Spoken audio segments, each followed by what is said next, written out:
Bonjour, ce message fait suite à une multiple demande de positionnement par rapport à la méditation collective du 5 avril, qui se veut être un événement collectif pour changer le cours des choses, et selon l'intitulé, et emmener la paix dans le monde et éliminer le coronavirus.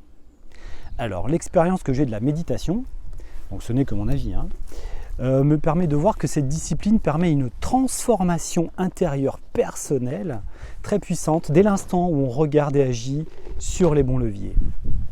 Et la limite de la méditation est clairement atteinte lorsqu'on l'utilise là où elle n'a aucun levier, ni aucune efficacité. Donc les méditations collectives du 5 avril, comme toutes les méditations collectives, sont typiquement les situations pour lesquelles ni la méditation, ni la prière n'ont d'action réelle efficace.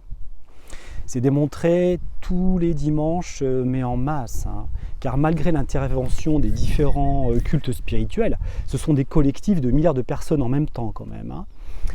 Eh bien le lundi, il n'y a pas de paix dans le monde. Dimanche après dimanche, il ne se passe rien de neuf. Le pape et quelques millions de chrétiens ont beau prier, le Covid-19 n'a fait que croître. Même chose récemment concernant les incendies en Australie. Ce pays a littéralement été dévasté malgré les prières et méditations. Ce pays avait juste besoin de moyens pour éteindre le feu, pas d'énergie psychique. Donc pour toutes les religions, leurs actions sur les éléments sont du même ordre. Tout simplement parce que ce n'est pas le bon levier. Ce n'est pas le bon niveau de changement. Le niveau qui engendre le Covid-19, ou SARS-CoV-2, comme vous voulez, et tous les problèmes qui en découlent, est un niveau qui provient de la main de l'homme lui-même, comme d'habitude. Ce n'est ni divin ni autre, c'est au niveau des prises de pouvoir économiques et sociaux qu'il y a un problème. Et c'est donc à ce niveau-là que se trouvent des solutions.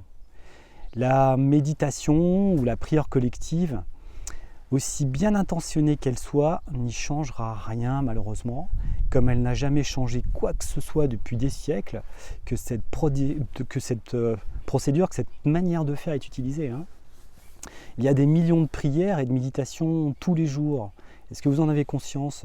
Tous les dimanches, ça ne change rien, voire ça empire les situations parce que les personnes de bonne foi, c'est certain, ont l'impression, en méditant, d'avoir fait leur part pour résoudre le problème de cette manière, par impuissance. Et quoi faire d'autre, c'est sûr, ça je peux le comprendre. Cela provient aussi souvent d'un manque d'éducation quand même et de connaissances au sujet de l'énergétique et des actions psychiques à distance. La méditation, la prière étant une action psychique et énergétique à distance.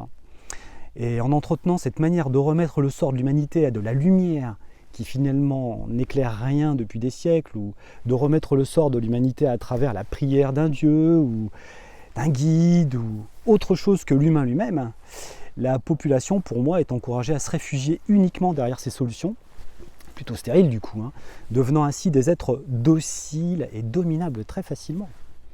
Ce qui se passe au niveau planétaire, économique, industriel, médical, militaire, n'a rien de commun avec le plan sympathique ou spirituel de la méditation, classiquement. Méditer dans le cas actuel, c'est comme vouloir cuisiner un repas par la méditation. Vous pouvez regarder les ingrédients autant que vous voulez, les méditer, y penser très fort avec la meilleure volonté et compréhension du monde. Compassion, ça ne fera rien. Si vous ne cuisinez pas physiquement sur le bon plan, vous ne mangerez rien. Parler ne fait pas cuire le riz, comme on dit. La méditation, quant à elle, n'a pas à être remise en cause, car elle n'a rien à voir avec ce dont on la mélange bêtement. Certains cherchent vraiment bêtement à universaliser cette méditation pour tout résoudre. Ce n'est juste pas toujours le bon outil, c'est tout. Certaines méthodes de méditation, comprenez juste certaines façons de faire seulement, ont des vertus extraordinaires pour soi, pour l'autre, pour la santé, pour améliorer quelque chose de nous qui nous préoccupe, changer un comportement difficile, et cela peut fonctionner dès l'instant où des outils en méditation font levier sur le vrai problème personnel. On peut souvent améliorer des choses, mais à la seule condition d'avoir accès à ce que l'on veut bouger. Encore faut-il être sur le réel problème. C'est pour cela que dans la méditation, il y a plusieurs phases. Il y a une phase d'observation de la racine mécanique du problème, en premier lieu, pour identifier le problème. Si on ne peut pas identifier le mécanisme, on ne peut pas agir dessus, c'est la base. Et secondairement, il y a une action pour le changer, ce qui est encore une autre paire de manches. Donc le résultat final d'une méditation va donc dépendre de la possibilité de perception du problème en 1 et de la possibilité de le changer en 2. Comme souvent, les vrais problèmes sont logés profondément dans l'inconscient, en termes de stratégie de fonctionnement, de schémas récurrents, dont la souffrance perceptible seulement n'est qu'un petit bout visible. Méditer sur la situation actuelle, si c'est la bonne méthode pour nous aider, ce serait donc tout d'abord découvrir le mécanisme qui est à l'origine du Covid-19. Ensuite, comment bouger, corriger le mécanisme morbide. Mais comme la majorité des gens qui méditent ou prient sont reliés à des dogmes ou des solutions toutes faites, à mon avis, ils n'ont pas l'entraînement nécessaire pour regarder vraiment un problème en face. Et typiquement, ils vont le mettre sur le compte très superficiel, même si c'est pas faux, que c'est intéressant, parfois intellectuellement. Ils vont mettre le problème sur le dos de Gaïa la Terre, par exemple. Gaïa, la Terre qui veut muter, punir les hommes, parce qu'on n'est pas écolo. Sympa la Terre, la maman qui t'aime, compassionnelle, qui tue tes proches, tes parents, tes amis, tes conjoints, pour te faire la leçon.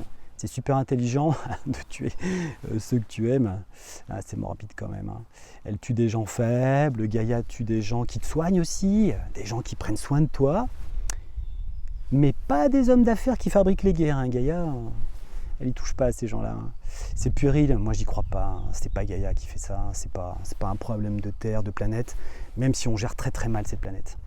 Ensuite, il y a aussi une forme de psychologie qui vient appuyer l'analyse ratée. Cette analyse ratée est ratée grâce à la notion d'ego, qui pour moi est une notion obsolète, même si c'est pas faux la plupart du temps. Donc cette méditation du 5 avril est pour moi un aveu de sidération, tout simplement. Les gens sont désemparés de la situation actuelle et se réfugient là où ils peuvent. Cette méditation est donc plus un acte de foi louable, un refuge, plutôt qu'une réelle prise de conscience de ce qui se trame derrière ce que nous vivons. Quant à réellement avoir une action sur ce qui se passe, pour moi, les siècles de méditation et de prière démontrent bien l'impossibilité d'agir en masse sur l'inconscient collectif.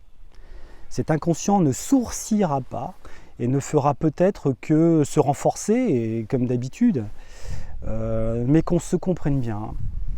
Pour moi, c'est une réalité fonctionnelle que de pouvoir travailler énergétiquement, psychologiquement ou spirituellement pour s'aider soi ou aider une autre personne. Il y a des méthodes pour cela. Par contre, travailler sur une énergie collective de milliards de personnes et d'autant plus au mauvais niveau de cause, c'est un sport stérile démontré par les résultats catastrophiques des derniers siècles. Ça n'a jamais changé la face du monde. J'invente rien. C'est plutôt laisser tout le temps la place aux personnes qui connaissent très bien comment manipuler le corps et l'esprit humain. L'inconscient collectif est inaccessible par une masse qui n'accède déjà pas à elle-même. C'est très dur d'accéder à soi-même. C'est déjà tellement difficile de se connaître et de bouger nos propres mécanismes obsolètes. Alors, comme une fleur, on se dit vouloir bouger des masses énergétiques globales dont on ignore la cause. Mais pour moi, c'est réparer une panne avec la mauvaise clé et en plus sans connaître l'objet qu'on veut réparer. On débarque en terre inconnue. La prise de conscience et le levier concernant ce qu'on est en train de vivre tous en ce moment repose principalement sur ceci, de mon avis. Qui fait quoi dans cette histoire et pourquoi ? Donc typiquement, nous sommes encore à l'ère féodale, et sur cette planète, les guerres ne sont jamais arrêtées, toujours causées pour des raisons de pouvoir économique. C'est l'énergie qui est en jeu. Les idéologies naissent de cet enjeu. Que ce soit au niveau individuel ou collectif, il y a quelques siècles en arrière, ce fut par exemple dompter l'énergie agricole pour survivre, par le servage par exemple, l'esclavage, bien d'autres méthodes. Dompter l'énergie animale pour survivre. Donc toujours dompter aussi l'énergie humaine pour la main-d'œuvre, capter l'énergie humaine aussi pour contraindre, pour faire la guerre, s'emparer d'autres énergies, d'autres territoires à résoudre. Il faut de l'énergie humaine. Ce ce n'est pas l'argent qui est en cause, qu'on se comprenne bien. Il ne faut pas se tromper de cible, hein. C'est trop facile de dire que c'est l'argent.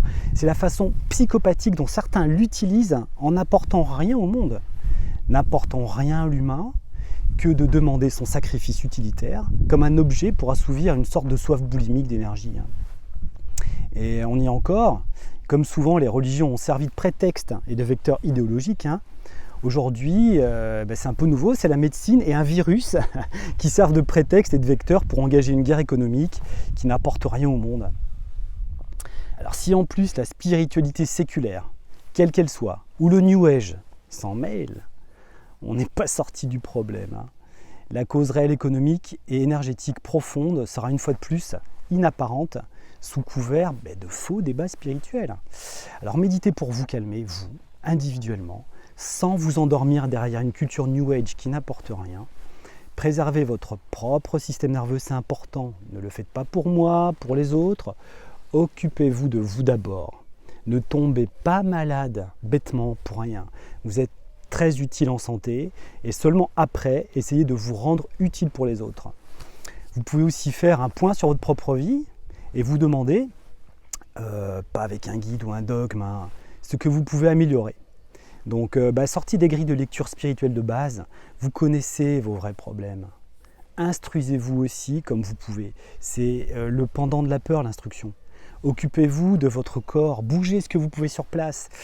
Et ça, je conçois que c'est le plus dur pour beaucoup. Le contrôle du corps, c'est le contrôle de la santé. Pensez-y. Vous allez finir par vous apercevoir que l'esprit n'est pas plus fort que la matière, parce qu'ils sont la même chose et que votre corps est vraiment précieux, autant que l'esprit.